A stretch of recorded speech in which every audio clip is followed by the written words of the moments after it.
Tout d'un coup, on se prend un peu la douche froide, on se dit, bon, je suis passionné, mais si je ne connais pas ma cible, si je n'ai pas un plan de trésor, si je ne sais pas gérer mon budget, si je ne suis pas un gestionnaire, Puis si je ne vais pas chercher les clients avec les dents. Toute personne qui développe son activité, indépendant, entrepreneur au plus grand, ou bien même dans son entreprise, tout le monde a besoin d'avoir un esprit de conquête, hein.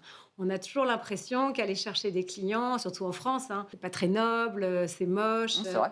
et puis on dérange. Et le plus important, c'est pas tellement de lever de l'argent, des subventions, c'est quand même d'aller chercher des clients qui vont faire que je me paye bien, que je me nourris de mon activité que j'adore. Ce qu'on vend, c'est son savoir-faire. Qu'est-ce que je sais bien faire?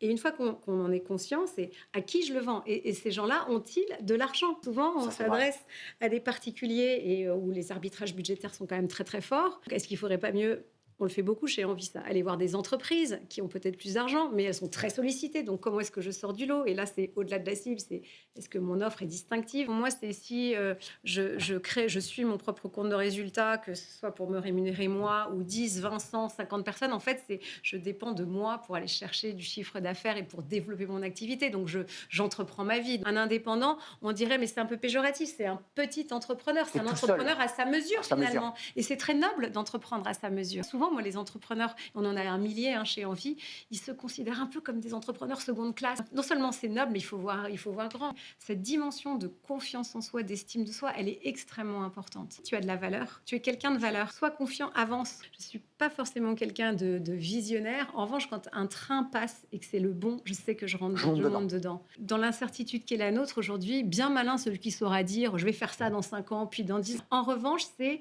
est-ce que j'ai développé les ressources internes et l'entourage Pour qui aller fait attraper que les choses. le jour où quelque chose se présente, je sais que j'aurai la bonne attitude pour faire face. Parce que c'est ça, au fond, dont on a besoin.